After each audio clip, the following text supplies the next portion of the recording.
3 out of 8 employees filed legal claims against Blake Lively.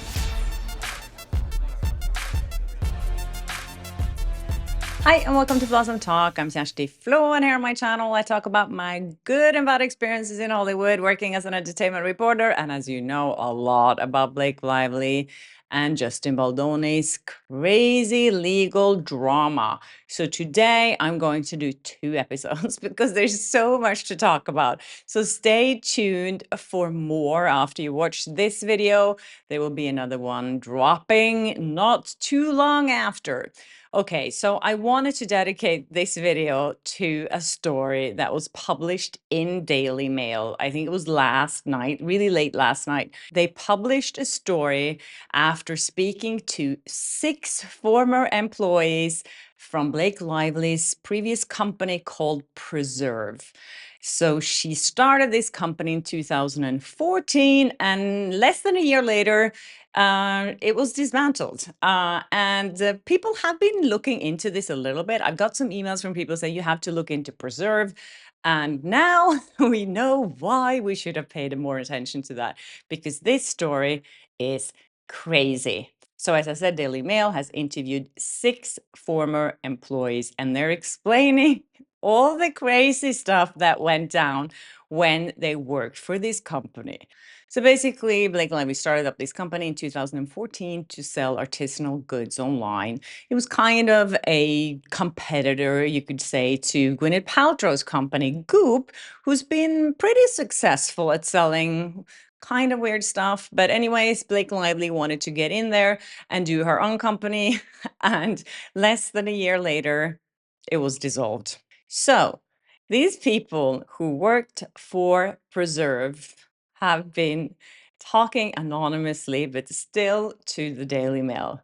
One of the former staffs called the company an absolute disaster, insane, toxic, emotionally draining, and disorganized.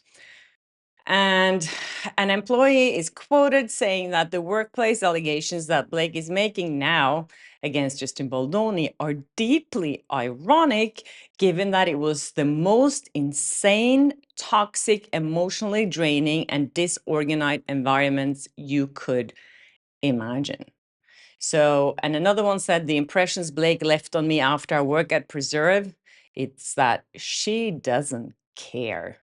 This company was set up in Eric, Blake Lively's brother's studio in New York. He had apparently a big studio, and he was living in this studio, and they set up the company there as well. I think there were about 20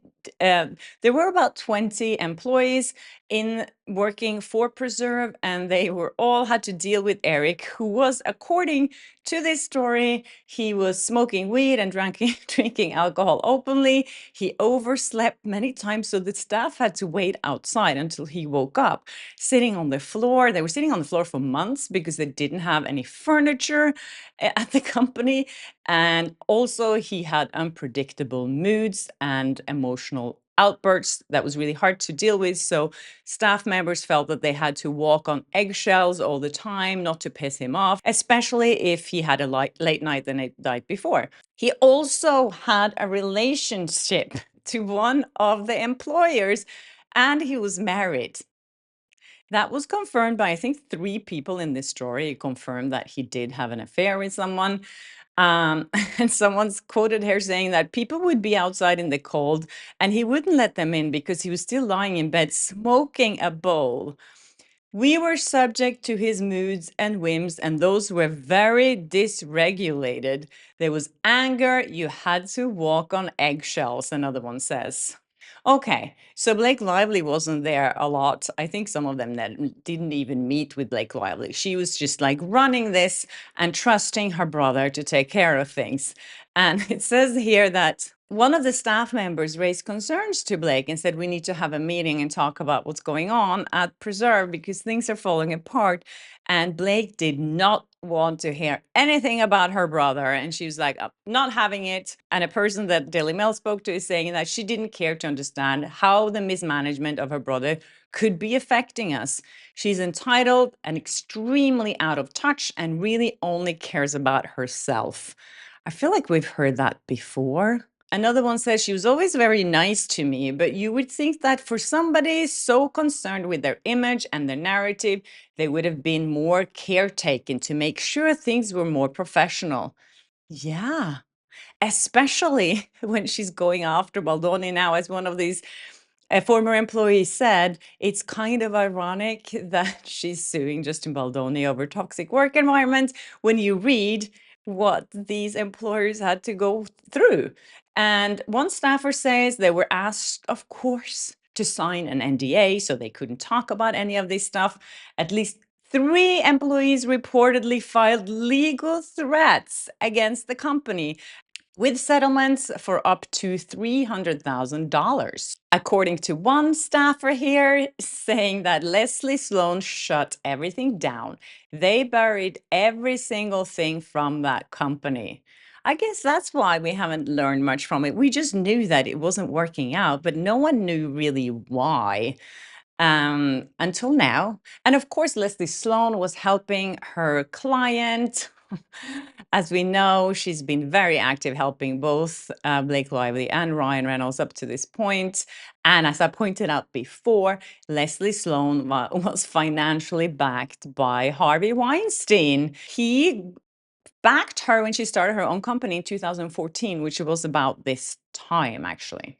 In 2015, Blake Lively was interviewed by Time magazine about why she decided to, close down her company. And of course, she blamed it on sexism and the media. She said, they pit women against each other. You don't see male entrepreneurs pitted against each other, destroyed, picked apart, and every word they say served up to judge. Blake also claimed the launch of her business was rushed in order to be featured in the August 2014 edition of Vogue magazine. We had a Vogue cover set up, so I couldn't call Anna Wintour and said, I need 6 more months, she said. She also said, my team of amazing people were coming to work and bleeding, sweating, and crying every day and loving it. I don't think they were loving it. I think they were crying and bleeding and sweating every day because of Blake Lively's brother, who was so incompetent and could not lead. But I don't think they were loving it. Who would love something like this? Then you would be a masochist. And I mean, yeah, no. Okay, so another one said that it's so ironic that she filed a workplace lawsuit when her workplace had 3 legal claims. It's just getting worse by the hour. This lawsuit this is just like so bad for her. Can you imagine in court if Brian Friedman brings this up? What kind of boss she was. She's suing her boss for toxic environment. Can you imagine when this stuff comes out? And of course, if she knew that her brother, who was kind of a CEO, I think, no, he was a creative director. And of course, then he had the power over this other person that he was having an affair with, which would definitely not be okay in Blake Lively's world. So if she knew about that, I don't know. That's pretty bad. And it's quoted from the website's about section here. Listen to this. Okay. Please let me know in the comment section if you understand what this quote means. So this is what this preserve company was all about. We believe that nurturing a better tomorrow upholds the yesterday we cherish for all of us. Think about that. I mean, can you make up any more word salad than that? I've read it 5 times now, I think, and it doesn't make any sense to me. So as I said, if you understand what this means, please let everyone know in the comment section. The article also shares a little bit of information about Eric, who was a handsome Hollywood actor with a notable role in the 1999 Disney Channel show So Weird. And he had small roles in The L Word, Full House, and American Pie, apparently. But his career did not soar like his sister. Eric filed for bankruptcy in 2009, and his last on-screen role came in 2014, according to his IMDb page. So Blake Lively gave him obviously this opportunity when he had nothing else going on in his life, which was a nice thing of her to do with her brother, but her brother was completely useless. So it was Eric who hired the staff, it seemed. He hired about 8 20-something from a world of digital marketing and design to work there. And it says for many weeks or months, there were no desks. We had to sit on the floor. The irony of being a lifestyle site that was selling these really expensive wares was not lost on anyone. It was a big studio. There wasn't a separation between living quarters and working quarters. The bed was part of the same room. There was a whiteboard, but it wasn't really furnished. I felt like he was being an actor acting the part of a creative director for this company. One day, suddenly out of nowhere, he said, "You need to put together a strategy and present it tomorrow." You show up for work the next day, and he was still asleep. Others said they were frequently left outside in the cold on weekday mornings, waiting for Eric to let them in. They also said he was taking a lot of prescription pills and he would openly smoke and he drank as well. Uh, We'd go to the office and the office would smell of weed. Another staffer claimed it was clear he partied the night before. And then apparently they had some fashion shoots going on. They were in Blake's mansion in Westchester to do a photo shoot with Blake. And she showed up 2 hours after the group had arrived, and she came to the house late looking like an absolute mess, they're saying. And the whole idea was to show that she was styling the shoots. All she was doing was adding accessories like bracelets to the pictures. That was her only input. And it says here they worked 20 hours a day. It was a crazy amount, not because there was work to be done, but because it was so dysfunctional. And Eric captured people into his sphere. The use of Eric's loft as an all-hours business irked neighbors too. So they got complaints from a neighbor, and one of the neighbors was a former NHL player, Sean Avery. And when Daily Mail contacted him to ask him about this, he was kind of toning it down. And he said that he met Blake once and found her to be very nice and beautiful. And he didn't say anything else than that. But he had been complaining. One of the staff members here confirms that he had been complaining about the mess and the noise from all the people coming and going all the time. Also, Eric was at the time married to Angelina Davidova. They married in 2005. And Daily Mail hasn't really figured out if they're divorced, but she hasn't appeared in his Facebook posts or Instagram posts for several years. But he was definitely married to her while he was having an affair with one of the staff members. Also, they're saying that the paychecks didn't arrive in time, and some of the staff members couldn't even afford their subway cards to work. This is a thing that I've heard from other people. I had a conversation with a very nice man a while back who told me that he had done work for Blake Lively. I'm not going to say what it was because he was very afraid of being, he wanted to stay anonymous, but he said she never paid him.